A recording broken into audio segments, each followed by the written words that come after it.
cordial bienvenida a este nuevo capítulo de Licaya. En esta ocasión estoy muy contento de contar con la presencia de Jesús Montoya, un poeta a quien estimo mucho y es un gran agrado tener presente aquí en Licaya para hablar de su poesía. Así que, antes que nada, Jesús, muchas gracias, bienvenido. Muchas gracias, Bastian, por el espacio. Ya nos habíamos encontrado aquí hace unos meses, conversamos en diciembre, para una lectura múltiple muy interesante. Así que, bueno, estoy agradecido y a disposición de comentar un poco lo que me habías a preguntar. Muchas gracias. Bien, antes de comenzar entonces, leeré una breve semblanza para conocer un poco de la labor que ha hecho Jesús Montoya. Jesús Montoya, Tovar, Mérida, Venezuela, 1993. Poeta, traductor y ensayista. Doctorando en estudios literarios en la Universidad Federal de São Carlos. Es licenciado en Letras, mención Lengua y Literatura Hispanoamericana y Venezolana por la Universidad de Los Andes. Ha publicado diversos libros de poemas, con su obra más reciente, Rua São Paulo, en Fundavag Ediciones 2019. Obtuvo el segundo premio franco-venezolano de la joven vocación literaria. Reside en Brasil desde el año 2018. Querido Jesús, antes de entrar al libro en sí mismo, te quisiera preguntar, ¿cómo llega la poesía a ti? Si tienes algún recuerdo o época a destacar que se vincule con ello, que quisieras mencionar relevante para ti, por favor. Bueno, mi entrada en la poesía es un poco informal, en el sentido de que en mi familia no hay personas que se dediquen propiamente a una labor de enseñanza, arte cultural, o personas que hayan instruido esta cuestión de los libros dentro de mi familia. Fue una cosa un poco medio al azar, diría. Yo tuve contacto con el rap. Me gustaba mucho escuchar rap cuando era adolescente. Empecé a escribir algunas cosas sueltas, ¿no? Que eran como intentos de algunas canciones. Y ya luego tuve la inquietud un poco más profunda de comenzar a leer algunos libros. Iba a la biblioteca pública de mi ciudad, una pequeña ciudad del interior de Venezuela, que es frontera con Colombia, San Cristóbal. Y ahí en esa biblioteca tuve la suerte de conocer a Luis José Oropeza y Pedro José Pizano, que son escritores venezolanos del interior también de los Andes. Y bueno, comencé a leer algunas cosas, algunos libros de poemas, algunas novelas, y ahí formé como un pequeño grupo literario que se llamó en su tiempo Los Hijos del Lápiz. Tenía 16 años, ¿no? Entonces esto más o menos entre los 14 y los 16 años tuve como estas inquietudes y allí en aquel momento ya como que me comencé a interesar, salté un poco más, ¿no? de esta cosa del rap, que siempre me dio como un aire de ritmo, ¿no? Con las palabras, a leer poetas de diversas partes. Sin embargo, comencé leyendo bastante narrativa, la verdad. Eh, Novelas clásicos, ¿no? Dostoyevsky, Miguel de Unamuno, en fin. Pero lo que más me marcó fue haber conocido, por ejemplo, a Ana, una chilena, a Daniela, que también era chilena, y a otro chileno que se llamaba Cristian. Ellos me traficaron un montón de poesía chilena, así que yo entré en la tradición, digamos, latinoamericana a través de Chile y no específicamente a través de Venezuela, aunque ya había leído algunas poetas de Venezuela. Pero bueno, leí a Gonzalo Rojas, a través de ellos me llegó, por ejemplo, Guillermo Sucre, que además era venezolano, pero lo comencé a leer a través de las recomendaciones que nos hacía Cristian. Varios poetas de Chile, tuve contacto a través de Cristian con Héctor Hernández, y Héctor Hernández estudié su obra aquí en Brasil, en una maestría, pero tuve contacto con Héctor y Héctor a su vez me dio contacto de muchas otras obras de Chile, como la de Estela Díaz Marín, Carmen Berenguer, Enrique Lin, en fin. Fue un tiempo, diría este tiempo, de mucha voracidad, de conocer muchas cosas. Sin embargo, yo todavía no había entrado en la universidad.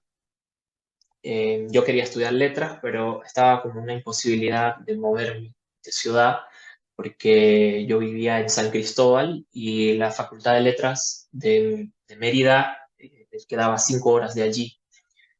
Luego me mudé al final, pero antes de eso hice una pequeña formación de filosofía un tiempo, un semestre, y una también formación fracasada de derecho otro semestre, hasta que finalmente entré en letras, pero entré en letras clásicas, y luego me di cuenta de que no iba a funcionar ser traductor del latín y del griego, y pasé finalmente a letras hispanas, aunque los semestres en el inicio de ambas son muy parecidos.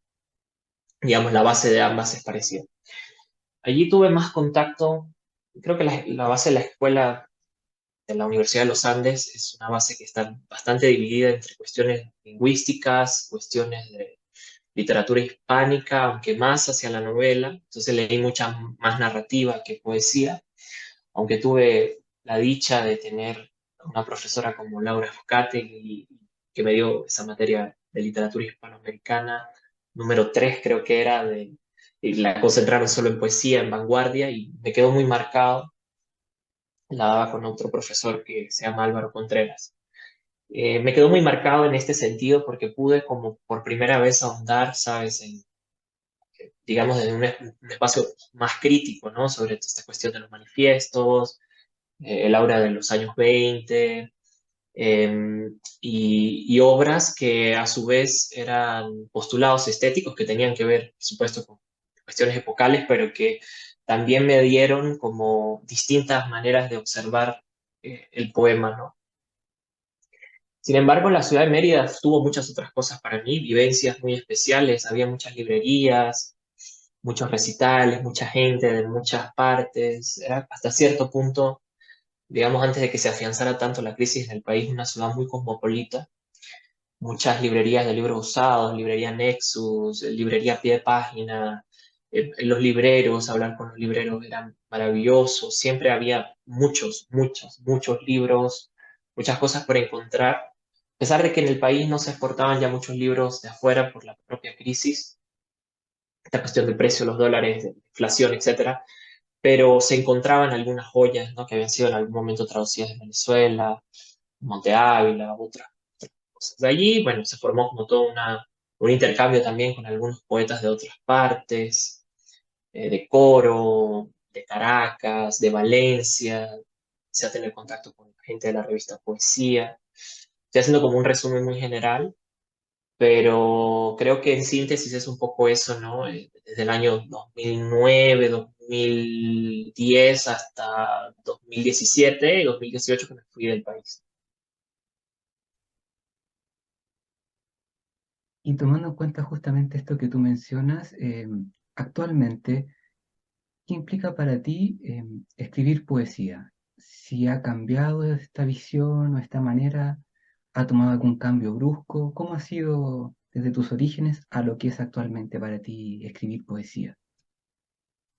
Bueno, creo que he intentado en la medida de lo posible que haya como una separación entre esta visión profesional, académica, de estudiar literatura, específicamente poesía, y también separarlo un poco de lo que ha significado también el poema en sí mismo como una cuestión aparte, porque creo que acaba a veces matando un poco o envenenando de alguna forma una esencia de algo que no necesariamente está estricto o amarrado a leyes o a explicaciones, porque al final toda teoría es una prótesis de alguna forma, ¿no? Entonces creo que he intentado en la medida de lo posible y no me considero, por ejemplo, un poeta excesivamente disciplinado, de mantenerme escribiendo poesía siempre. Me gusta mucho estar en el intermedio entre la poesía, el ensayo y la traducción, y eso ha terminado también por contaminar, por supuesto, mi obra poética. Em, por ejemplo, durante el año 2020 escribí mucho, pero durante el año 2021 traduje más. y durante el 2022 traduje también, aunque escribí más ensayos. Entonces, siempre está como esta cosa de que la escritura en general acabó haciéndose anfibia, multifacética y que no necesariamente como que está cerrada específicamente a una manera de hacer, aunque siempre he tenido como interés en que mis poemas tengan una narración hasta cierto punto y eso ha quedado atrás también porque siento que me he vuelto un poco más compacto en el tiempo. No por algo que específicamente yo haya querido, sino porque tal vez la fórmula en la que he abordado algunas de las obras iniciales han tenido como una efervescencia crónica hasta cierto punto, ¿no? Hay un sitio detrás de los incendios, por ejemplo, que es un libro que se publicó en el 2017, pero que yo comencé a escribir a finales del 2015. Eh, Había una idea de reconstrucción hasta cierto punto de algunos lugares de la adolescencia y de la deformación social, ¿no? Y de los espacios que de alguna manera se fueron destruyendo, desapareciendo con la crisis y cómo eso también se veía afectado allí de una manera. Y esa autobiografía hasta cierto punto siempre se vio también muy maquillada por un poema que, no sé, estaba lleno de referencias, de muchas cosas. Creo que ahora más bien me interesa, por ejemplo, hacer que estas referencias estén dentro de una forma más gestual y no como desde un punto de vista eh, donde reaparezcan los espectros de la lectura o una poética de la lectura que esté tan detrás. Sin embargo, no es tan simple de explicar el proceso creativo porque en el momento en el que uno está escribiendo, especialmente el que yo estoy escribiendo, no es que estoy pensando específicamente en esto. Por ejemplo, cuando escribí Rúa Sao Paulo, ciertamente Rúa Sao Paulo tuvo una parte de un diario de viaje en la salida del país por carretera entre prácticamente la punta de los Andes hasta el otro extremo del país, que fue la frontera eh, con Brasil. Yo siempre he sido un tipo fronterizo, pero eso se acrecentó más hacia otra frontera inédita y hacia una lengua inédita, como lo era el portugués para mí, porque yo no sabía portugués. Eso hizo que de alguna manera yo tuviera que aprender el mundo desde cero, porque no tenía cómo comunicarme. Y de alguna forma eso hizo que también yo tuviera que aprender a escribir de nuevo, ¿no?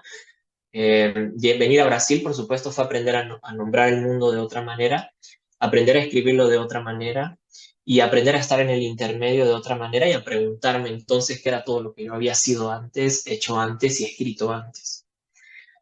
Y en ese sentido, eh, siento que Rúa Sao Paulo es un libro que se divorció completamente de todo lo anterior, pero que tampoco se parece a lo que hago hoy, ¿no? Es como un intermedio, es como si se hubiera escrito literalmente en la frontera, pero porque no el libro es brasilero, entre comillas, pero es muy andino y al mismo tiempo ya yo no estaba allá. Entonces es retrospectivo, pero ya fue toda la extrañeza la que provocó esa reflexión. Y digo que ya no es más igual, porque hay algunos libros que he trabajado estos últimos 5 años que no he publicado. Tengo algunos libros inéditos que parecen uno solo, pero son distintos. Entonces, por eso te digo que soy indisciplinado en el sentido de que me ha tomado mucho tiempo entender qué ha sido todo eso que la escritura provocó, porque he comenzado a escribir en portugués, he comenzado a escribir en portuñol, he comenzado a escribir en un español que a veces está contaminado de otras estructuras. La traducción de la poesía brasilera contemporánea, especialmente de algunos poetas del siglo XIX, también han aparecido como, no sé, eh, calcos de alguna manera que se han terminado pasando a mi escritura. Y yo no he podido como de alguna u otra forma divorciarme de estos calcos, porque todo lo que absorbo se vuelve una influencia, o digamos, para no hablar de influencia, se vuelve algo que se integra a mí, ¿no? Se integra a mi escritura. Entonces, Em, Me parece que hoy en día, por ejemplo, pensar para mí en la poesía es pensar en las escrituras en general, no es pensar en el poema o en la canción de rap inicial de aquel chico que estaba aprendiendo. La poesía se ha incrementado a mí hacia la palabra escritura, hacia una palabra que abarca, ¿verdad? Diferentes maneras de operar sobre un cuerpo que está allí lleno de palabras y que a su vez también contiene algunas imágenes, ¿verdad? Porque me parece, y ha sido una de las cosas más interesantes de haber venido también al Brasil, expandir un poco la idea de lo poético hacia la poesía visual. No es que yo la practique, pero quiero decir conocerla también, tener, por ejemplo, verlo, por decirlo aquí, con el concretismo, con el neoconcretismo, cómo eso se ve también en poetas que son de la contemporaneidad en Brasil, y la diversidad que hay, la pluralidad que hay dentro de la poesía brasilera, y comparar también con lo que era, digamos, proporcionado como una tradición en Venezuela y observar esas dos formas, ¿verdad? Pero al mismo tiempo también leer lo universal desde el portugués. Por ejemplo, leer las traducciones que se han hecho de Pavés desde aquí o leer traducciones, no sé, de, de poetas como Yorgo Seferis, que es, no sé, yo lo leía en español traducido del griego, pero lo empecé a leer aquí y el tono es completamente distinto.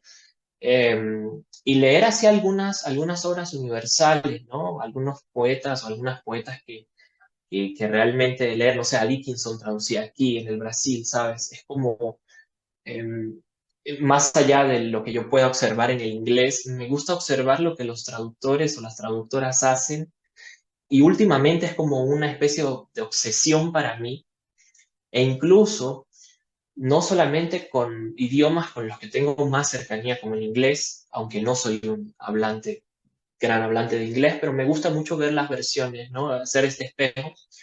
Pero, por ejemplo, con el alemán, observar cómo se resuelven algunos poetas que no tienen realmente una solución, entre comillas, ¿no? Porque toda traducción al final termina siendo una tentativa. Entonces, hoy en día me considero también un obsesionado de ese tránsito en el que realmente todo siempre es una posibilidad y no algo acabado. Y así justamente también veo el poema. Hoy en día, por ejemplo, me pregunto más, ¿a qué me refiero cuando me refiero a que algo no es poético? ¿O a qué me refiero cuando me refiero a que algo es muy poético? ¿Qué es lo que realmente me parece a mí, entre comillas, mil comillas, genial? Eh, y creo que lo que más me ha interesado últimamente ha sido poetas translingües o poetas que han atravesado esa esfera de lo monolingüe a otra cosa, ¿no? Por así decirlo, que una expansión. Y así también en sus soportes y en sus maneras de abordar el poema. Bueno, dentro de lo que mencionabas, dijiste algo, pero quisiera aprovechar la instancia para preguntarte, siendo la fecha Rua Sao Paulo, el último poemario publicado, digamos, ¿hay otra singularidad que quisieras destacar de este libro dentro de tu trayectoria de escritura o publicación? El libro, como tú mencionas también, hace alusión a aspectos biográficos o ciertas experiencias vitales que se llenan a un nivel poético, pero ¿hay alguna en particular que quisiera resaltar o alguna otra cualidad del libro que quisieras mencionar? Sí, creo que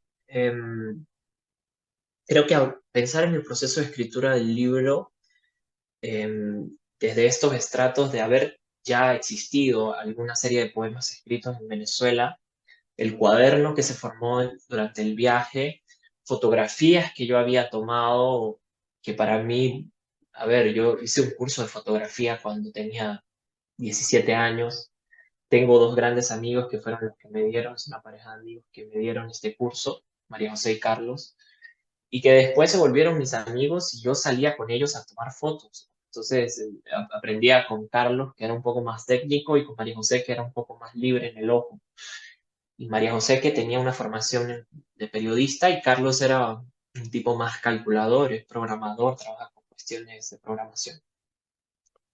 Y eh, era interesante porque ellos me enseñaron una cosa con la que yo nunca había tenido contacto. Yo tuve una cámara, después la vendí, pero siempre me quedó esta cuestión de hacer fotos, ¿no? Hoy en día hago fotos a muchas cosas porque me gusta mirar, pero no es precisamente algo con lo que yo me sienta cómodo para decir que yo soy un fotógrafo o algo así. Y precisamente la imagen flotante, ¿no? Que es esta serie de fotografías, era una manera de crear la posibilidad de dejar un memorial de lo que había sido para mí mi vida, ¿no? 24 años, 23 años de vida en Venezuela, porque yo nunca había salido del país. O sea, yo siempre viví en los Andes y ocasionalmente visité algunas otras regiones del país.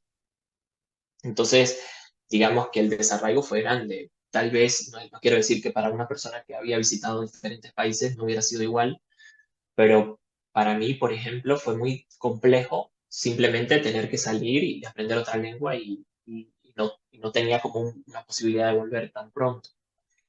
A pesar de que yo regresé al país ese año por haber habido una presentación hay un sitio detrás de los incendios en las líneas de su mano en Colombia, un festival, pude pasar de nuevo y fue un desencuentro muy grande porque las cosas estaban aún más difíciles.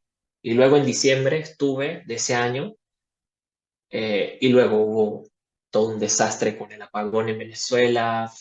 Fueron dos regresos muy difíciles. Y luego duré 3 años sin volver hasta el diciembre del 2021 para 2022.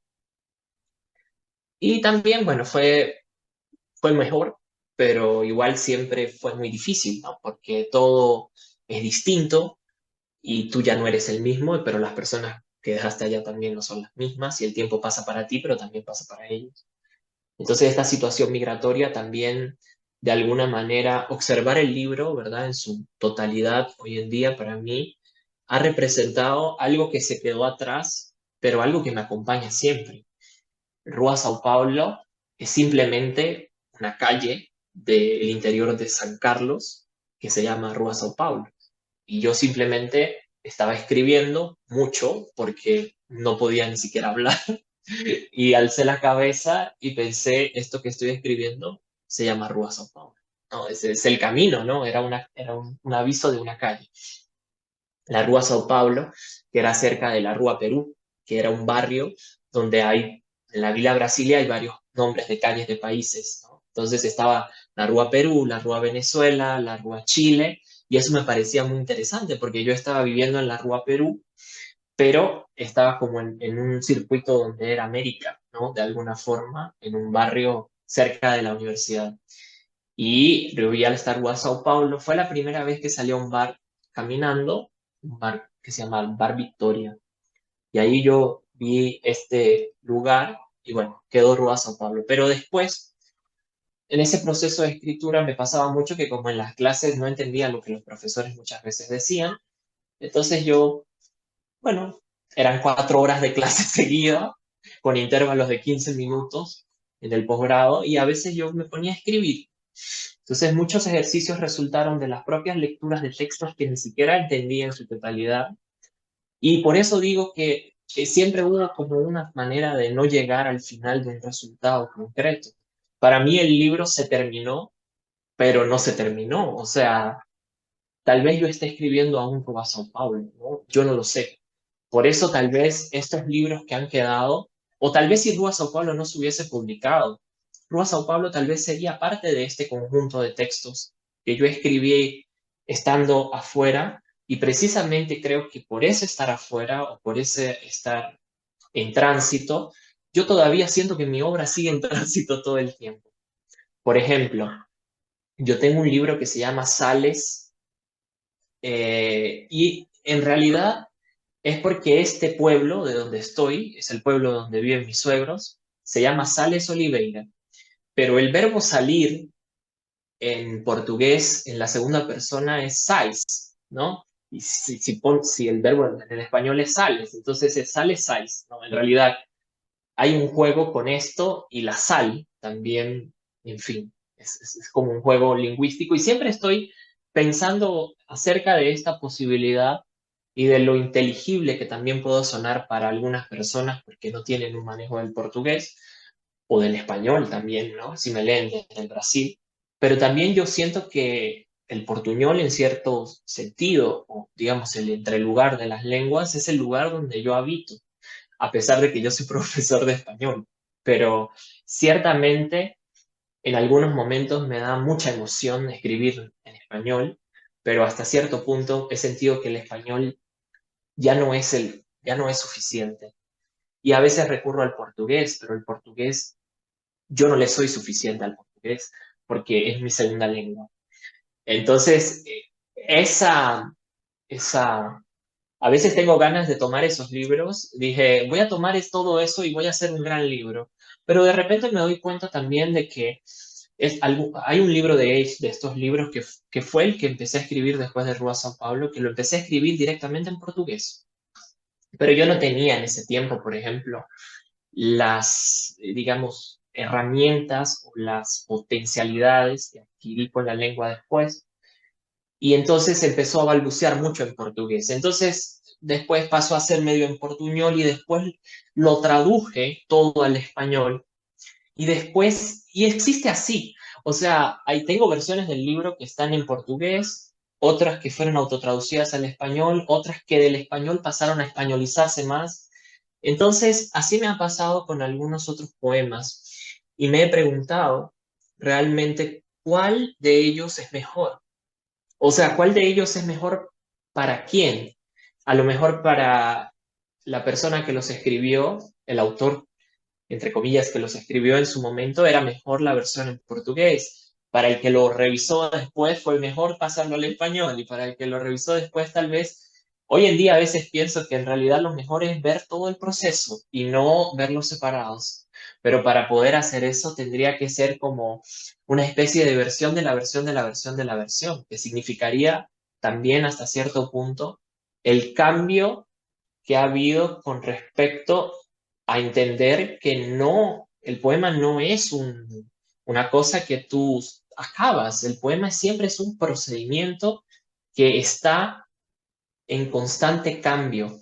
Por eso los poetas a veces ocultan sus primeras obras, hasta yo quiero ocultarlas, pero hay veces también en las que un poeta logra un gran libro y después parece que no lo quiere más. Por ejemplo, me llama la atención que en una entrevista que creo que, no, es un comentario que está en un libro sobre la crítica de la poesía de Vicente Gervasi, poeta venezolano. Eugenio Montejo comenta que Gervasi, que el libro favorito de Gervasi es Los espacios cálidos, que además se tradujo aquí al portugués, una de las pocas obras venezolanas que se tradujo al portugués en el año 85, 88, 1988. Leto de Asís, creo que se llama el traductor. Y en esta versión, ¿verdad? A partir de esa versión yo llegué a esa crítica, en fin. Y Eugenio Montejo dice que su libro favorito era Los espacios cálidos, ¿no? Tradució al portugués como espacios cálidos. Y yo pensaba, y mi padre el inmigrante, ¿no? Que era como su obra, gran obra del año 45. Pero ya Gervasi había escrito mucho más, ¿no? Y Gervasi escogió, digamos, que esa fuera desde su visión, su obra. Entonces, hubo gente, por ejemplo, que en algún momento me dijo que hay un sitio detrás de los incendios era mucho mejor que Rua São Paulo.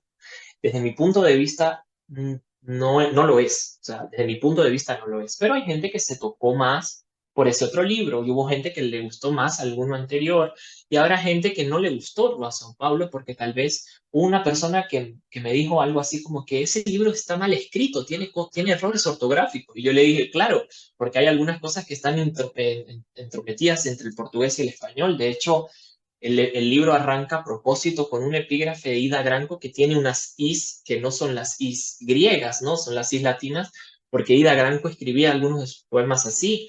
Y luego está una cita, imagínate, al mar paraguayo de Wilson Bueno. Entonces, hay como toda una intromisión, ¿verdad? Del error también, del error lingüístico, pero al mismo tiempo Eso es lo que creo, que no hay una totalidad, que no hay una manera de que alguien te diga, un poema es esto específicamente, ¿no? Y por eso yo creo que a mí me ha costado tanto, por ejemplo, cuando alguien me dice, pero si tú estudias esto, o haces crítica, ¿por qué no haces un taller de poesía? Bueno, creo, mis respetos a los talleristas, y las talleristas. Creo que es muy delicado. Yo ciertamente he compartido con personas muy cercanas algunos libros, algunas lecturas, les he comentado sus textos, pero ya a sentar con un grupo, ¿me entiendes? Y crear como toda una dinámica de trabajo, me parece muy interesante, pero por ejemplo, no me siento capacitado para eso.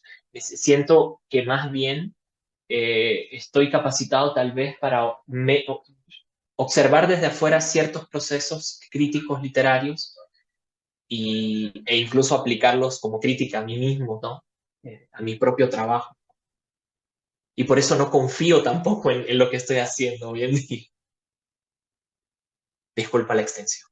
No, no te preocupes, querido Jesús, encantado. Aprecio mucho tus respuestas también. Y, y ya, digamos, acercándonos un poco más aún al libro, arroba Sao Paulo, se podría decir que mayoritariamente está constituido, en lo general, por poemas extensos o medianamente extensos. ¿Cómo se dio en ti este aspecto del libro? ¿Sientes que es quizás una tendencia en tu escritura o es una particularidad? Porque tú has contado que hay un viaje, una transición, y digamos que, al menos cuando lo estaba leyendo, este tipo de escritura también me daba esta sensación de flujo al irlo leyendo, estar fluyendo con los poemas en este tránsito. Entonces era una experiencia que reforzaba con esta cualidad que te digo. ¿Cómo es para ti este tipo de escritura en relación al libro, si es particular o algo general que tú sientes de tu escritura? Bueno, yo creo que algo general, pero no es tan así. Hay un libro que yo escribí, que es un libro muy breve, que es un libro que se llama Fueron las olas. Es un libro de poemas muy breves, de poemas en prosa, algunos muy cortos. Eh, Luego hubo otro que nunca salió publicado, aunque salió una breve parte de él en la traducción que hizo León Stupet al alemán, que se llama La infancia no es el nombre. Y que este libro funciona como un núcleo un poco de Rúa Sao Paulo, de Hay un sitio detrás de los incendios también. Y ese libro también es un libro que a pesar de que tiene una continuidad entre los textos no son tan extensos como lo son los de Hay un sitio detrás de los incendios. Y diría que algunos de Rúa Sao Paulo, aunque en Rúa Sao Paulo hay algunos cortes también. Pero el flujo en sí mismo, por ejemplo, yo a veces me preguntaba si acaso los poemas debían tener título. Yo a veces me preguntaba si no era que Rúa Sao Paulo debía ser solo Rúa Sao Paulo y que se extendiese, ¿verdad? Toda esta cuestión hasta el final. ¿Me explico? O sea, los poemas sin título y todo cayendo. También me pregunté mucho, por ejemplo, si hubiese tenido algún tipo de sentido. Luché mucho con eso, luché mucho con dónde iban a estar esas imágenes y cuál iba a ser la secuencia de esas imágenes. A veces pensaba, ¿será que las imágenes deberían estar dentro de los textos? ¿Será que las imágenes deberían estar distribuidas como una éfrasis de alguna forma? Y luego pensé que no, que las imágenes en realidad funcionarían mejor si ellas fuesen apenas el gesto de algo. Es decir, apenas como el destello de algo que se mencionó. Y las imágenes acaban siendo sí un memorial, pero las imágenes en realidad son como el eco de un verso que apareció en ese flujo. Y esa era la idea realmente, ¿verdad? Cuando, por ejemplo, hay una fotografía de un chico que está encima de un bus, ¿no? Y aparece la palabra San Cristóbal, esa es en la carretera trasandina, ¿no? Y de allí venía también como esta idea de tránsito. El primer libro que yo publiqué, además, se llama Primer Viaje, que tuvo una edición muy pequeña y fue un libro, digamos, bastante adolescente, pero hay algo de esa idea de viaje que siempre me acompañó y que inevitablemente se desbordó en una experiencia de dislocación física y migratoria del futuro, como una premonición lo sé, pero de alguna manera eh, eh, la construcción de esos textos que de alguna forma se estiran, ¿verdad? Se expresan, son elásticos, también parten de que el viaje en sí mismo, ¿verdad? Es ese flujo, pero yo siempre pensé, y eso me inquieta aún, si acaso todos esos nombres no eran esos nombres que a veces, ¿verdad?, se ven también dentro de la fotografía, no era todo más bien una sola cosa. ¿No era acaso que Rua San Pablo era todo ese camino, ¿verdad? Pero también pensé que era bueno pausar, que era bueno colocar unas partes, que era bueno colocar algunos títulos, que era bueno colocar algunas paradas, no como una metáfora de que iba deteniéndome en el camino como sujeto, porque al final yo voy a desaparecer y el libro va a quedar y la interpretación siempre va a ser varia, porque además creo que a pesar de que los textos tienen esta cuestión, entre comillas, biográfica, hay también mucha, mucha dislocación de imágenes, mucha proporción en algunos casos, hasta excesiva, que hoy en día me molesta un poco en realidad, pero que creo que en su momento también intentaba nominar algo que no era simple y que precisamente desde esa fuerza, ¿no?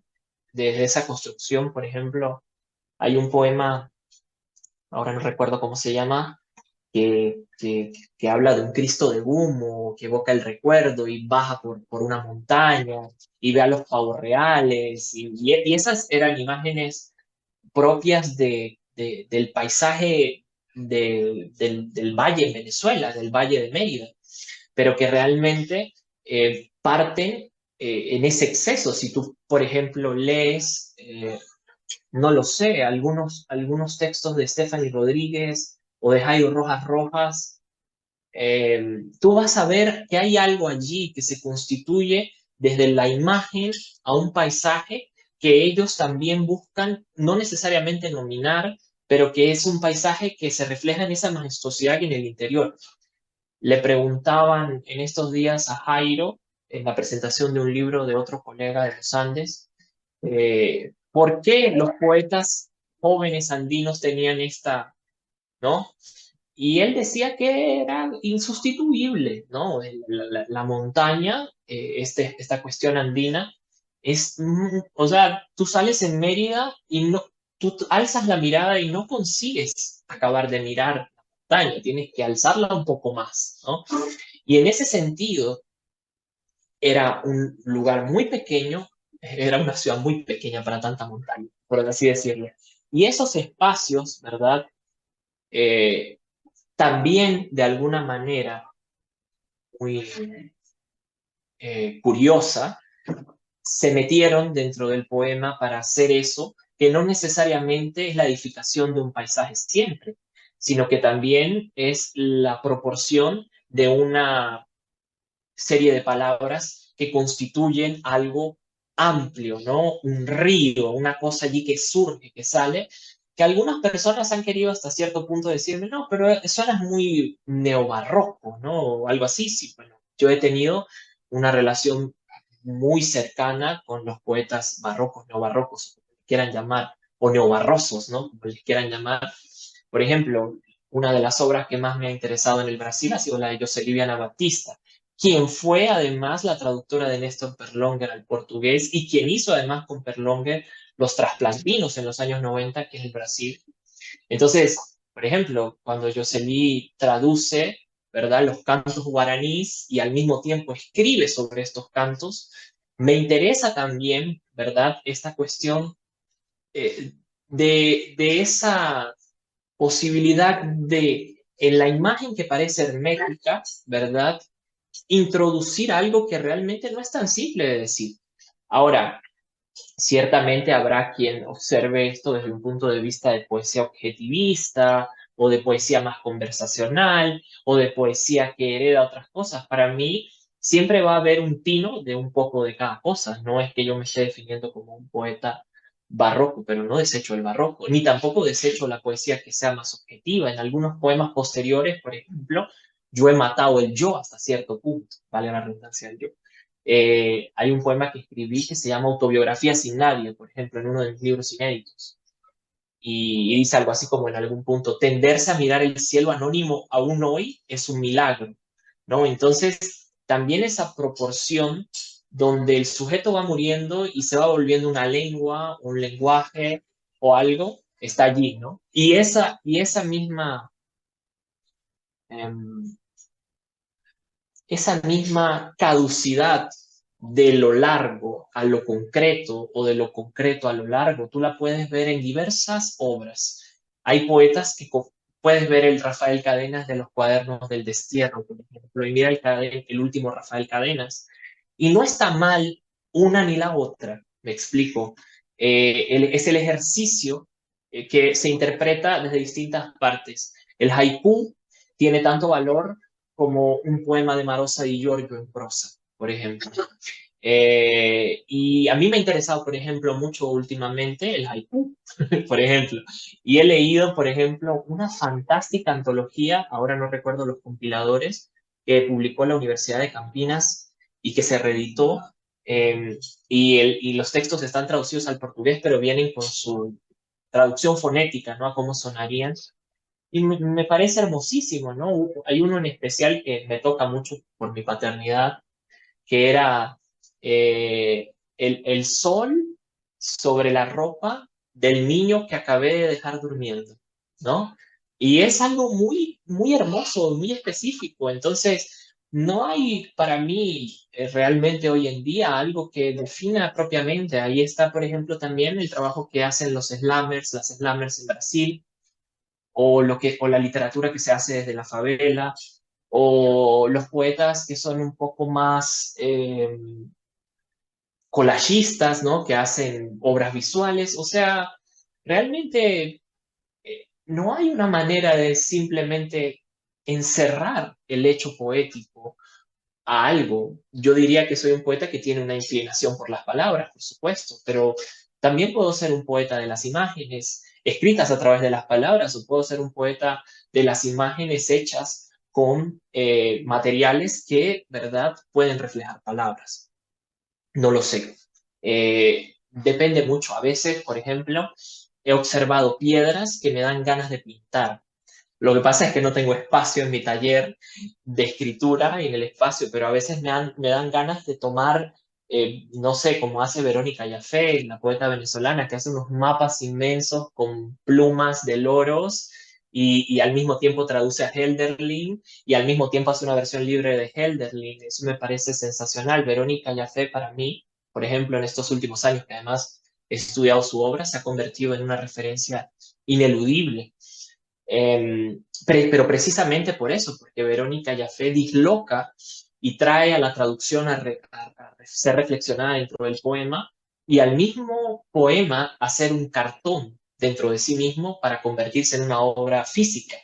Entonces, creo que allí realmente en todo ese espacio y en ese tránsito que en Verónica también representa lo migratorio, la extranjería, es donde está para mí, ¿verdad?, la respuesta a que ese exceso puede simplemente desaparecer o ya desapareció, pero puede volver después, no lo sé. Bien, querido Jesús, ¿te parece si, ya escuchando lo que has comentado, pasamos a la primera tanda de lectura de algunos poemas de Rúa Sao Paulo, por favor? Sí, claro.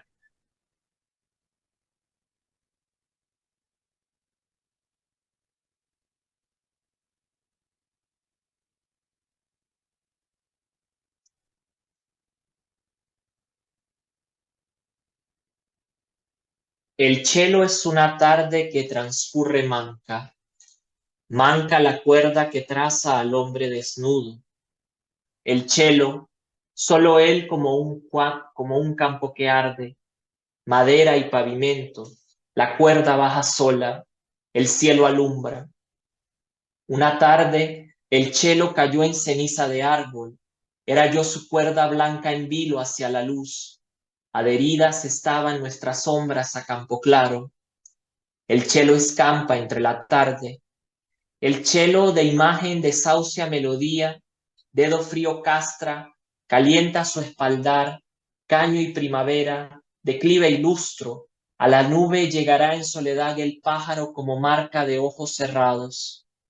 Solo un imposible bastará en este viaje entornado para detenerlo. Solo un imposible cuando parta el cielo. El cello es un hombre que ríe y ama y canta y desfila en la cañería y armonía espejea, pero ustedes ya lo saben, el hombre nunca será cello, nunca guardará reconcomio carcomido en morral, nunca terminal despedirá a sus padres, nunca entonará el vacío de su mano franca, pero ustedes ya lo cantan. Amo el cielo de campo claro cuando el músico familiar compone la tarde, esa ilusoria tentación de ventana soleada, esa risa cortada como golpe, esa rama arrancada de su tierra, de su plástico roto, una maceta con la piel del agua, la única vez, la última vez que es siempre la tarde trasplantada entre las luces de concreto. Hoy como ayer, pasión la vida será. Hoy como ayer, chelo arca hasta el mar.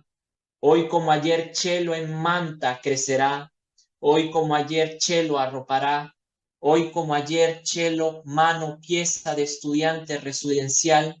Hoy como ayer repetimos. Hoy como ayer el chelo erramos y sin embargo, chelo, casa, oleaje, chelo, ola embriagada y brisa fresca contra el espaldar, contra el muelle chocando como una voz tan mía, tan pura, purísima oración de madre de Chelo frente a su partida.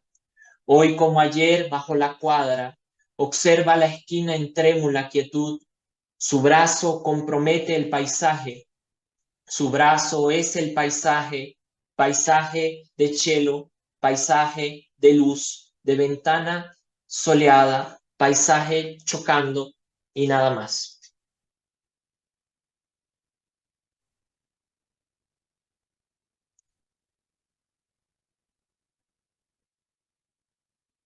Con escalofrío, la lengua se levanta a barrer la casa, cepilla su desganado cuerpo, pintarrajea su músculo ausente de vértebras.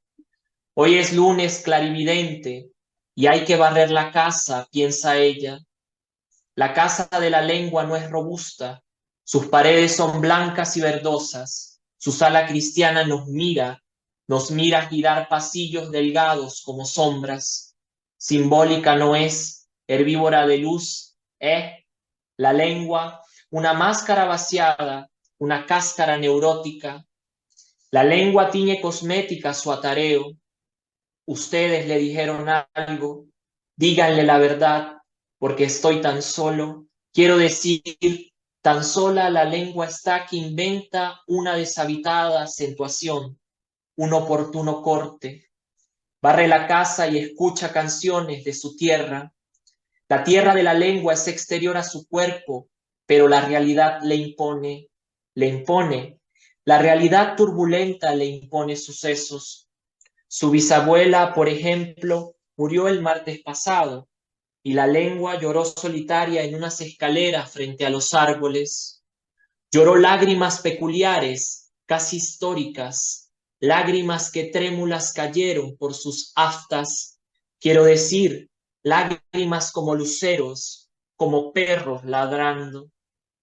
Este mes pretende ser exageradamente ningún lugar para la lengua, pero hoy, lunes, con su escoba amarilla empuja el polvo, empuja inconsciente viejos restos, materias estiradas por el suelo. Hace días que la lengua no barre, hace días que no ve a nadie, que no habla con nadie, pero hoy es lunes de imágenes sumergidas, de objetos desmoronados como sonidos vastos.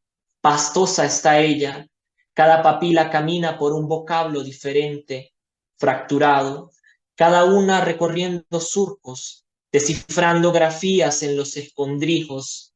Se asemeja a lo que empuja, empuja el barro al aire, empuja, empuja su raíz delicada, diría transparente. El aire es la semilla de la lengua. Barre y barre arañas encantadas, les dice, Quiero ser destejida por la oscuridad y todo esto nos confunde porque primero va la sombra, luego la lengua. Primero va la sombra arrastrada por la luz que filtran las ventanas. La sombra de la lengua no es un racimo, pero es una anquilosada cosa, una cosa que tiende su espectro, su macabra desnudez en las superficies. Superficies, superficies camuflan su presencia. Ya no viste igual. Sus trapos descansan como esqueletos en urnas, o eso imagina cuando los ojos la suturan entera, torpe al trabarse sin justificación. También imagina que es una multitud muda, que un panteón celeste aguarda en la profundidad de lo que barre. Allí el sol como una luna cortada nace de la tierra, paciente para el mirar. Luego olvida, luego fisura la mañana con ociosas preguntas. Soy una piedra escrita en un libro, soy una piedra labrada en una página, soy una piedra repetida. Ninguna piedra es igual a otra. ¿Acaso tan siquiera he entendido a la piedra?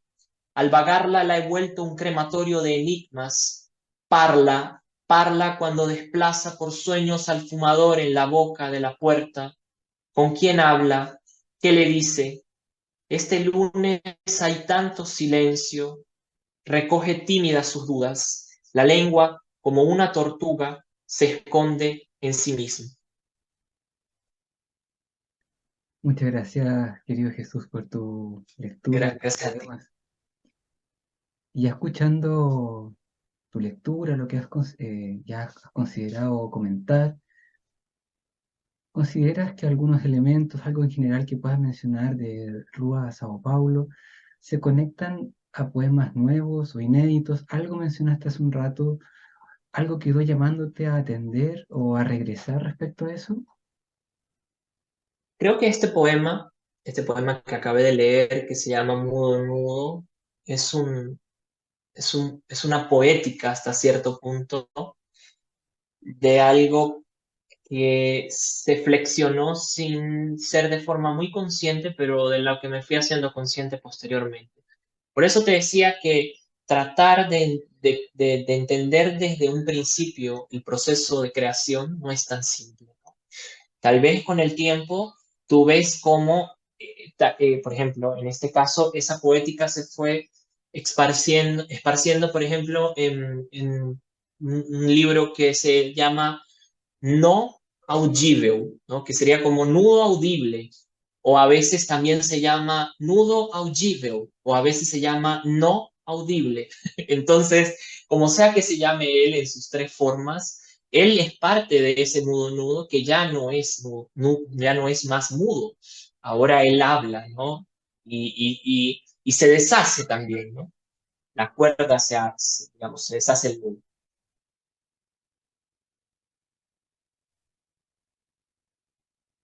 Bueno, hay que mencionar, ya lo hemos comentado un poco, pero hay que mencionar que el libro está dividido en 5 partes, que es la casa de los peces negros, hijo sonámbulo, lingua y la parte que tú comentaste ya, que es sobre la imagen flotante, que son las fotografías con ciertas menciones, digamos, alusivas a contextualizar un poco estos destellos que tú decías de las imágenes. Diciendo esto, quisiera preguntarte, antes de continuar con la pregunta, si hay alguna cualidad particular que quieras destacar de las partes del libro o ya te parece bien con lo que has comentado. Me parece que la casa de los peces negros, eh, como un embrión hasta cierto punto, eh, deviene un poco del pez, ¿verdad? Que entra en lo más oscuro del mar y se pierde, ¿no? Ya no se encuentra más. Y la casa de los peces negros, que sería el mar, sería realmente la tierra. Y hay también una alusión a esta cuestión anfibia en un poema que dice, poema anfibio, se llama Fisionomía, pero también hay otro poema que dice, mis hijos son mitad son mitad, mitad tierra, mitad mar, mitad súbito, no sé qué, y espanto, ahora ya no recuerdo más. Pero lo que quiero decir es que esta cualidad de un cuerpo o de una escritura que se sabe, ¿verdad? Bicéfala, ¿verdad? Está allí, ¿no? Entonces creo que la casa de los peces negros, como un nominal, ¿verdad? Inicial, eh, eh, tal vez más desde lo metafórico, es en realidad algo que va a ir al tránsito, pero no al tránsito, y por eso te decía que eh, desde el inicio, ¿verdad? Uno pensaría el viaje fue por mar. Bueno, la carretera se vuelve marina, ¿no? Hasta cierto punto. Y eso del flujo que tú mencionabas es completamente esto.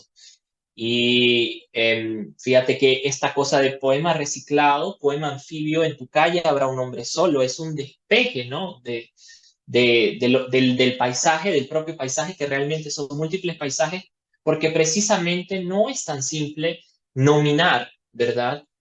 La serie de afectos o desafectos que hay, o diría también de, en vez de afectos y desafectos, de cortocircuitos que hay en medio de todo esto, energéticamente hablando inclusive. Bien, en esta parte, ya continuando con el libro, quisiera citar algunos versos con algunos aspectos que quisiera combinar, que te voy a ir mencionando, y después, si tú me puedes comentar algo de aquello, por favor.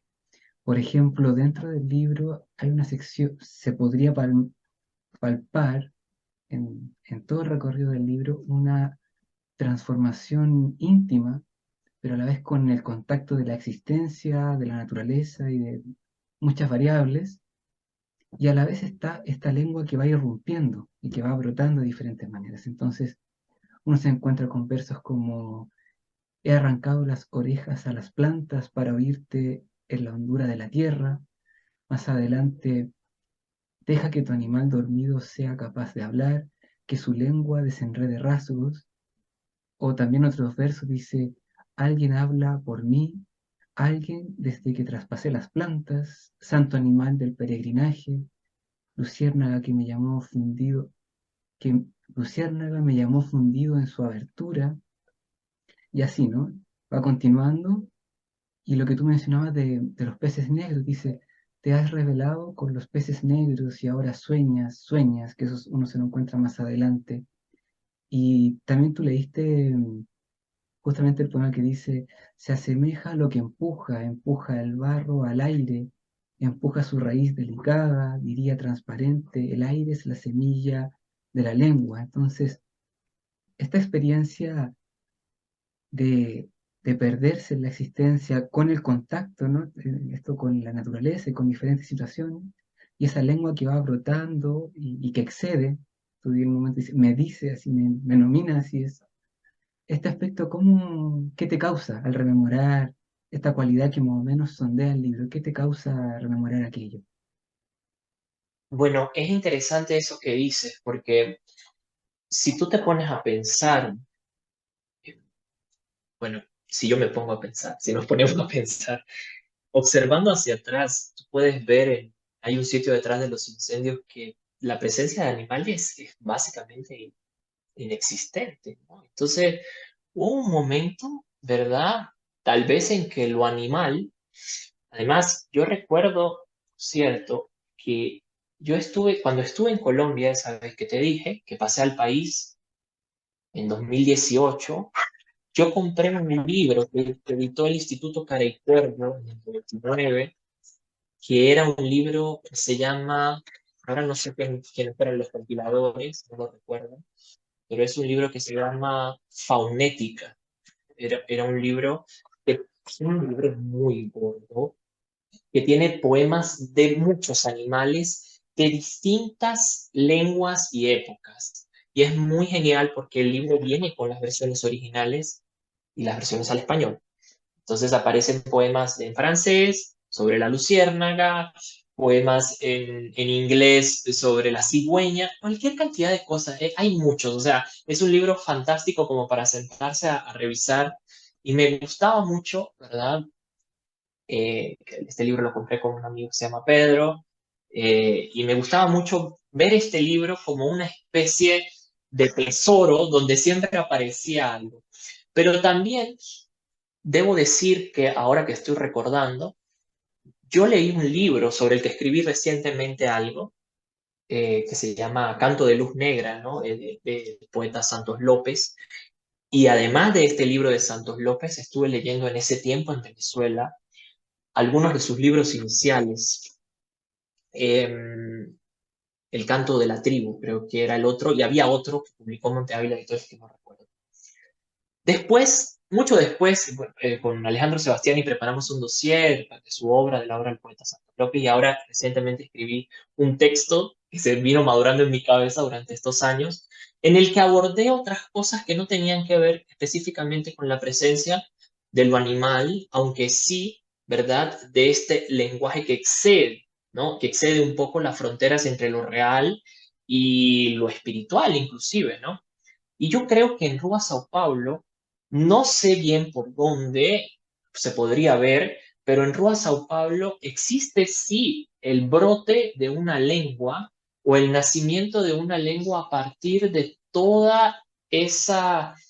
eh, para mí, por ejemplo, el paisaje de transición, el libro lo dice, ¿no? Yo pasé una noche en cautiverio en la carretera de Canaima, del Parque Nacional Canaima, con los tepuyes a lo lejos. Yo vi el Roraima y el carro se paró y yo pasé en cautiverio allí prácticamente, tuve que buscar agua de un río, en fin, fue una experiencia muy loca, pero eh, eh, esa, esa, esa efervescencia, esa majestuosidad, esa idea prístina de ese lugar y al mismo tiempo del verdor del Brasil, ¿verdad? Como un espacio amazónico, inclusive, en el sentido de lo primigenio. Eh, Realmente el paisaje en Venezuela es una cosa muy fuerte y en el Brasil también lo es. Aquí las sierras son increíbles, pero también lo que parece pequeño, o sea, las plantas, la Universidad Federal de Sao Carlos, la onza que está aquí, que es el jaguar que está en la fotografía de aquí, es de un parque ecológico que busca preservar la vida de algunos de estos animales. Y según tengo entendido, creo que el parque ecológico, detrás de allí que está o Cerrado, ¿no? Que es como un área de preservación animal, es una de las más grandes del país, creo que la segunda más grande. Entonces, San Carlos es una ciudad muy vegetal hasta cierto punto. Tal vez para las personas que están ahí es una ciudad pequeña y ya, pero para mí era como que, wow, y estos árboles y estas cosas, y habían plantas que yo nunca había visto también, ¿no? Así, ¿verdad? Hay una parte en el libro que me estaba acordando ayer o en estos días que no recuerdo en qué parte está, pero dice, no está en este libro, está en otro, en el que escribí después, pero es un verso que dice, em, como que todo quedó atrás, pero los animales vinieron conmigo, ¿no? Y eso me llama la atención porque justamente, ¿verdad? En la mudez, ¿verdad? En la imposibilidad de construir, ¿verdad? Hasta cierto punto relaciones interpersonales con los demás, que me quedaba el paisaje, me quedó el paisaje y también me quedaron los animales y los animales construidos a partir yo soy un observador de lo pequeño, o sea, siempre lo he sido. Yo veo un grillo y ya soy altamente apasionado por ver las cigarras, me encanta ver a las hormigas, observo las hormigas. El 1 de enero de este año, yo salí a caminar con mi hijo, porque mi hijo dormía solamente conmigo en un periodo que fue muy difícil, además, él dormía aquí le dicen sling, no es como el cangurito, ¿no? Aquel. Y yo salía siempre temprano con él a tomar el sol en la mañana. Y recuerdo el 1 de enero, un amanecer espléndido con el niño caminando, los dos nada más. Y yo iba caminando y vi una hormiga cargando, no sé, 20 veces su peso, aquellas ramitas así encima y con el sol así. Y para mí eso era un acontecimiento de una majestuosidad inexpresable. Y por eso pienso que también dentro del poema me interesa más que en algún momento la representación de lo maquinal o de lo, digamos, de lo mecánico hasta cierto punto, de un engranaje de lo moderno, o del progreso, del capital, como lo quieras ver, pues de la máquina en sí misma. Me interesa más bien cómo actúa eso que está allí, que es pequeño, pero que en el texto se expande, ¿me entiendes? Y esos elementos que tienen que ver propiamente con lo natural, tampoco necesariamente son una representación romántica del paisaje. Ellos aparecen, me parece, como con la fuerza de la imagen. Por ejemplo, hay una parte que dice, gallo en flotación sin pulso. A contracorriente eres más puro, pero el gallo no nada. Tu ojo brilla como el de un tigre de agua, ¿no? Pero los tigres no son de agua, ¿no? Entonces hay también ciertamente una, no sé, un cambio de la imagen y me interesa eso en la imagen, ¿no? Me interesa, hay, hay algo en mi manera de leer que me llama la atención, lo que me llama la atención precisamente es lo que logra colocar el sentido de algo que no, parece que no tiene nada que ver con lo otro, pero cuando lo combina, ¿no? Cambia completamente. En el inicio en el inicio de Otra vez el mar de Reinaldo Arenas, él comienza un párrafo larguísimo diciendo un montón de cosas sobre el color del mar. Y él dice, el mar verde parduzco, el mar no sé qué, hasta que llega un punto en el que dice, si lo ves al principio, nunca es azul. Y es justamente esa enunciación donde nosotros, como, digamos, personas que ejercen el ejercicio, a la redundancia, de la poesía, tenemos que derrumbar el lugar común a través del cual se nos ha nominado el mundo e intentar, ¿verdad?, construir, a veces desde lo simple, lo más simple, a su vez, pero también a veces desde otro lugar, porque no es nuestro hábitat en esta gran galaxia o en esta roca que flota a través del espacio, algo tan simple de explicar, ¿no? Además de que todo lo que absorbemos es siempre una enseñanza que nos llega por todos los lugares y cuando nos preguntamos si realmente nos conocemos a nosotros mismos, estamos, no sé, entrando y hay un conocimiento que viene, parece que brota de algo que es como lo anímico en ese espacio de la afuera, que es el espíritu que nos habla a través de las cosas y de repente allí aparece, ¿verdad? Esta imagen o esta claridad profunda de algo que puede, de nuevo, encerrarse en palabras sencillas, como las quieras ver. Lo que para ti puede ser sencillo, para otro puede ser muy complejo o para otros simplemente no puede tener ningún tipo de sentido, ¿no? Yo tengo grandísimos amigos, médicos, profesores, abogados, en fin, de todas las áreas, que a veces en estas reuniones de los 19 años, después de que nos tomábamos una cerveza, yo ya quería leer mis poemas y pobrecitos, ¿no? Porque no está hecho para todo el mundo esto, ¿no? Y si te pones a ver, es como si también te sentaran y te dijeran, a ver, vamos a darte una clase aquí de anatomía, por favor. ¿Me entiendes? Entonces dicen, no, es que la poesía no está hecha para todo el mundo. No, está bien. El discurso poético entra por muchas partes a la gente. La gente a veces dice, no, no me gusta la poesía, pero le encanta tal vez una canción de Piero, que es muy poética, ¿no? Por ejemplo, o le llega la poesía desde otros lugares. La poesía no es algo que está encasillado a los libros impresos ni a nada. Ella está eh, en la vida, ¿no? Es una experiencia. La poesía es una experiencia. No sé si me perdí en todo lo que dije. Ah, Disculpa. estupendo, querido Jesús. Muchas gracias. Aprovechando ese impulso que hablaba de la existencia de la poesía misma, así como reunida, aprovechemos ya de escuchar un poco más una segunda tanda de tus poemas de un par de poemas de Rua Sao Paulo, por favor. Sí.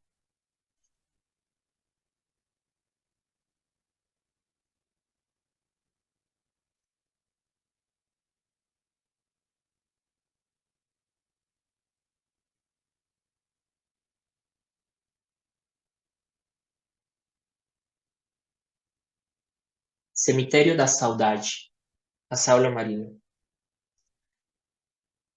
Alabo el tigre que me observa cubrir la espalda de mochilas, sus pezuñas sobre la tierra, su ojo multicolor salpicado en mi calavera estelar.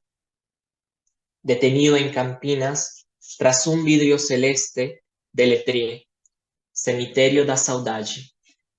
El animal lamía sus garras pausadamente, el tigre como una línea de polvo, el tigre como una línea de pájaros bordando el camino. Me aguardó al bajar del bus. He regresado. Bienvenida, lluvia. Bienvenido a este lugar. Entonces, mis primeras pisadas en Sao Carlos se extendieron con la noche. Una chaqueta oscura, unas botas viejas para cubrir el canto de estrellas. De onde você é? Era un palacio abandonado envuelto en mi cabeza, ¿no? Al fondo estaba el huerto, la pequeña estatua que relató para mí su danza de floresta. Iremos hacia la tierra de tu padre una mañana. Los niños saldrán a las calles. La estación de tren abandonada lucirá como la garganta de un fantasma. Desnudas estarán las puertas con tu grito. Mi padre sembró todos los árboles. Mi padre es un árbol soñando la noche que camina. Mi padre canta junto a mí. Esta lámpara ascendiendo en el espacio por mi voz. Esta lámpara que alumbra mi ojo silvestre, mi sed vidente de caminos. Ven a mi casa, las hojas del cuaderno esperan infinitas, esperan, esperan palabras como claveles pronunciadas por el fuego, palabras desatadas, roncas, despejadas en los campos, palabras como manos desordenando las tejas, preguntando a puntapiés el sentido de las cosas, palabras nómadas curando el sur de esta ausencia. Vena y tirapina, hermano, y tirapina es un acordeón negro. Ven a mi casa, conoce a Dorinán Barbosa, su sombrero que bautiza la ilusión de mi juicio, sus notas gemelas al gravitar profunda esta visión.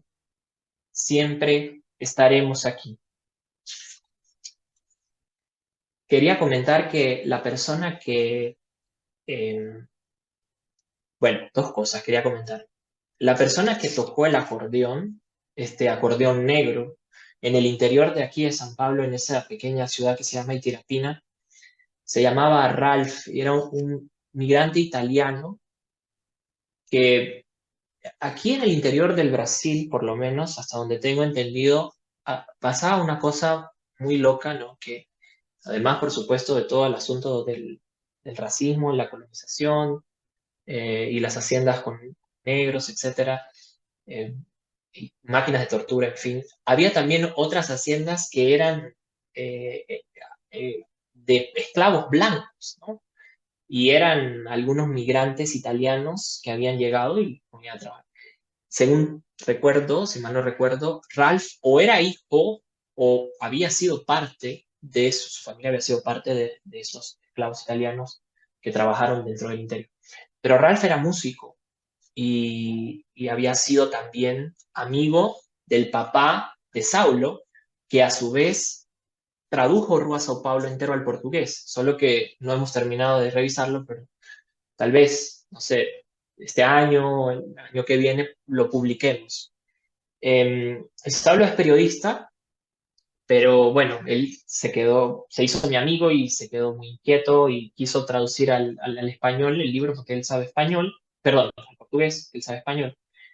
Pero me hace mucha ilusión pensar en eso porque cuando yo estuve en Itirapina aquella vez en casa de Saulo, este señor era una cosa fantástica, era un señor ya muy mayor, yo no entendía muy bien lo que él decía y él era también un migrante, ¿no? O hijo de migrantes también, pero él tomó aquel acordeón negro y en una noche fría de junio comenzó a tocar aquella cosa y fue impresionante. O sea, realmente para mí, este, este texto o estos textos de alguna manera representan esas vivencias, pero ellas se volvieron, al volverse aquí, o sea, si yo hubiera escrito una novela, ellas no habrían sido igual,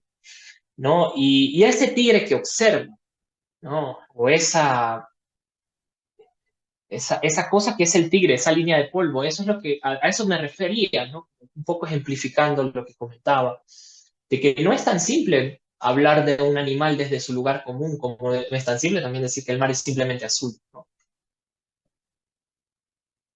Y uno más, ¿no? Sí, perfecto. Muy bien.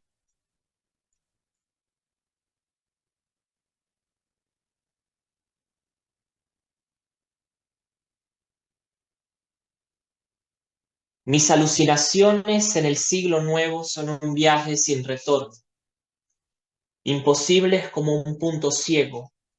La boca, geografía de aceras, devuelve imágenes en el espejo a las que ya no pertenezco. Mareo, droga fría, fósil nocturno cuando vomito la lágrima. Anhelo ver a mi madre tenderse muda sobre su cama, amanecer, rezar su primer rosario para que la cuerda en la garganta no diluya mi bondad. Pero alguien habla por mí, alguien desde que traspasé las plantas, el camino de ida como una armonía declinada habla por mí.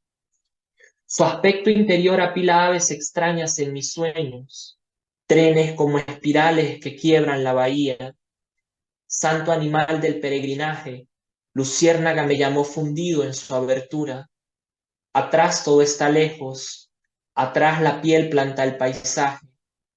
El cuello de la estrella es un árbol si encuentro su enigma. Hoy tomo asiento, respiro y tengo las manos negras. Cruzaré el río para buscarlo. Conozco la enredadera que proclama. Él sabe que escribo un libro de amor para volver.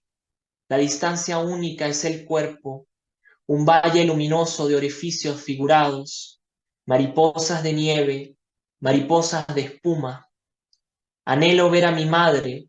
Su columna primaveral es una ventana que atraviesa todos los países. Cruzaré el río y mis pies serán lluvia solemne. Buscaré el libro al otro lado, desde un apartamento en el que alguien dirá, él murió aquí, pero su hija nació de cualquier manera, y mi hija no tendrá vientre, sino una Navidad sin fuego en sus manos. Enloquecido cruzaré el río, mudaré la piel teñida con la tierra en la corriente cuando termine la tarde. Alguien cantará, enloquecido cruzaré el río para adornarme del tigre, tugurio de mí, habré de comer el ojo de una vaca escondido entre mi sombra. Danzaré unido a los cristales como un fantasma. Sentado sobre un tronco traerán el animal muerto.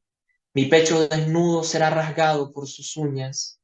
Y yo seré él, y yo seré feroz para enfrentar la duda del polvo, para enterrarme como la lluvia en el río, y alguien cantará.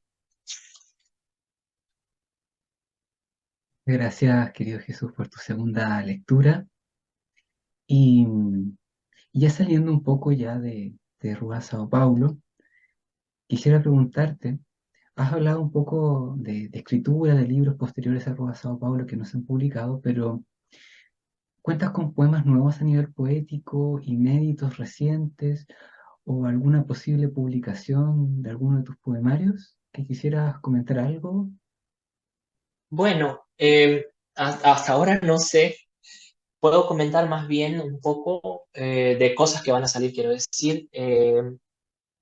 Está en revisión una traducción del libro O Pau do Brasil de Wilson Alves Becerra, que es un poeta brasilero, que creo que va a salir en el Perú.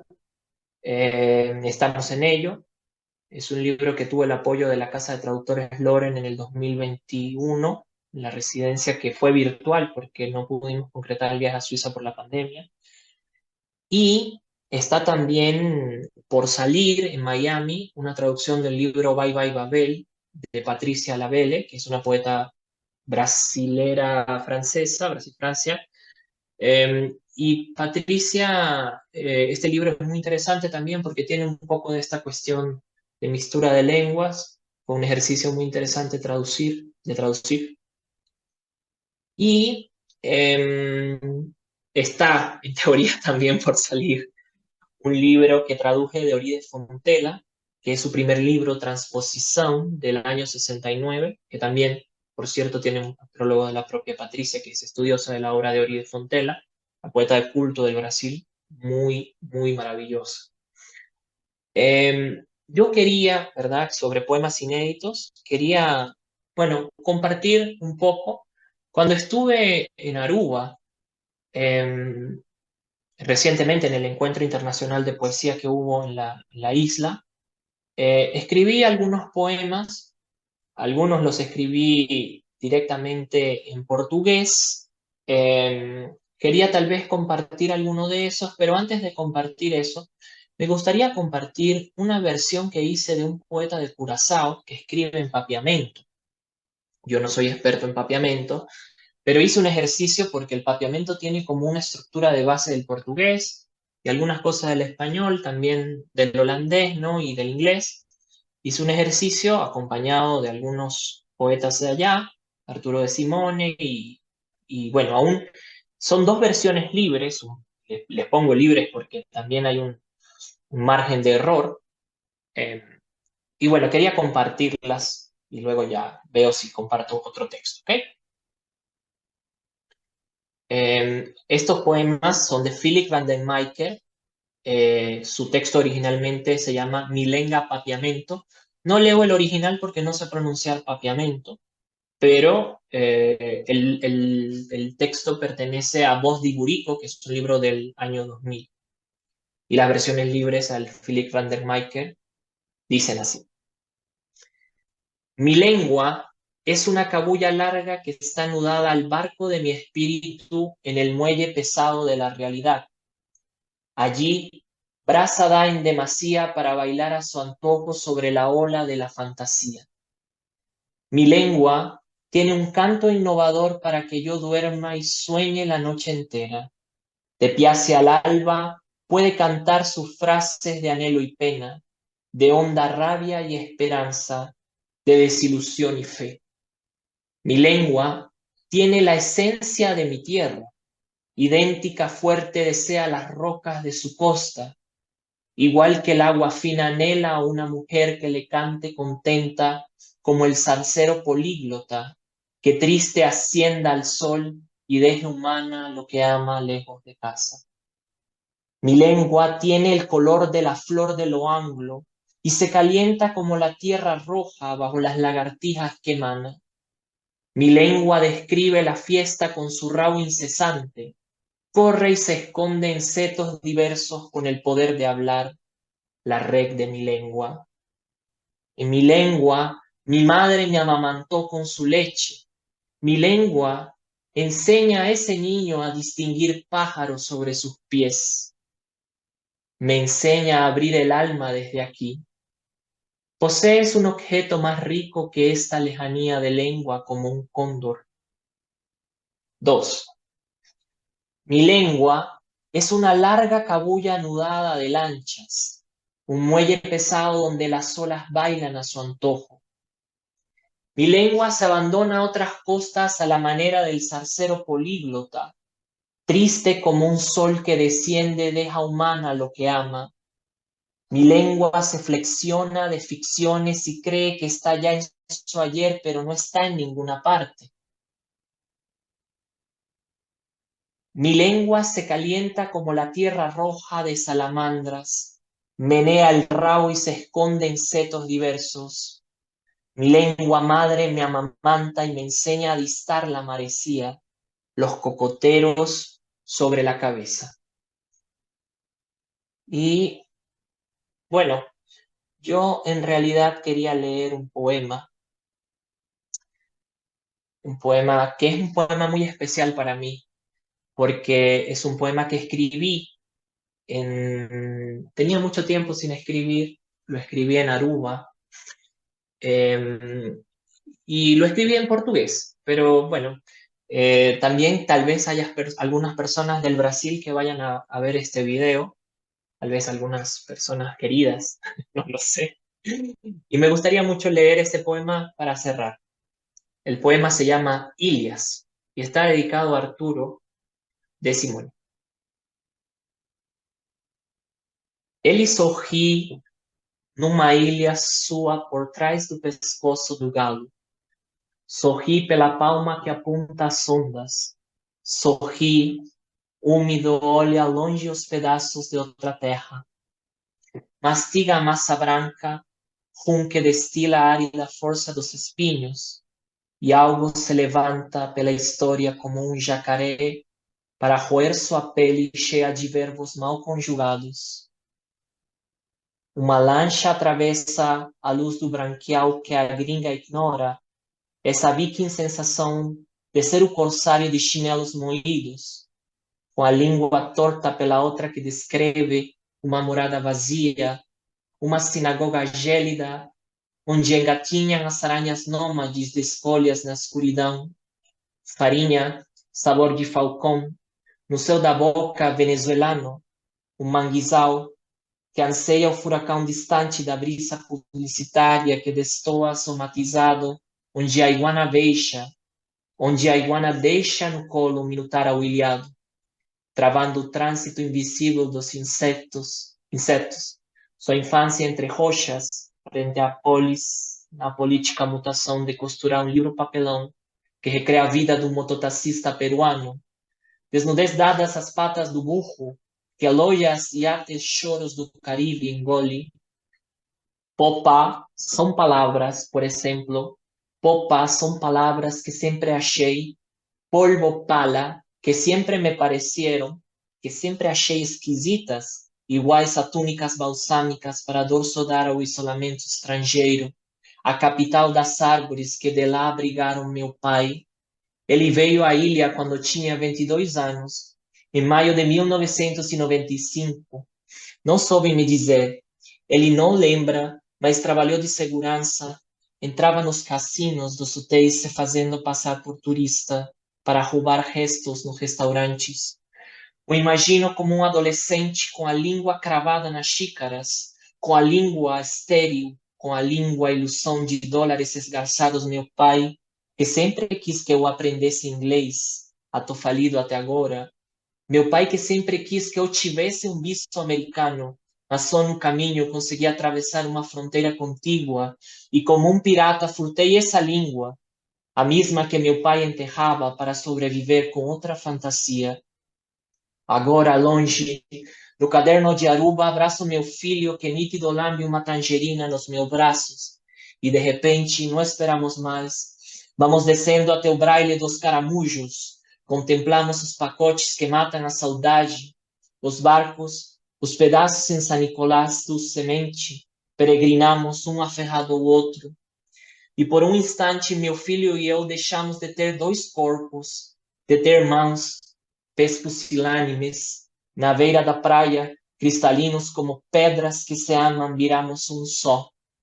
Um som que sorri perto da noite, ouvindo as línguas de madeira que explodem lá na faísca das guerras, fora dos ares acondicionados, das bexigas sedentas, das babosas, fora como fofocas, como o fôlego do pirata linguístico, meu filho e eu sós numa onda que esconde o peito leve da maré, sós numa onda funda, além da fuligem, da noite alugada, só areia que se incrusta na pele, que some quando sopra o vento inóspito.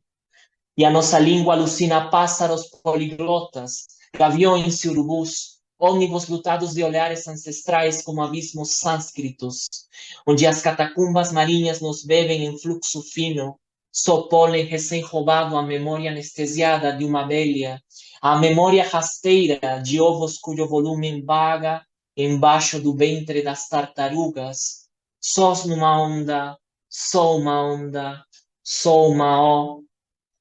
vogal, só o pronome, só a costura dos seus, meu filhinho e eu.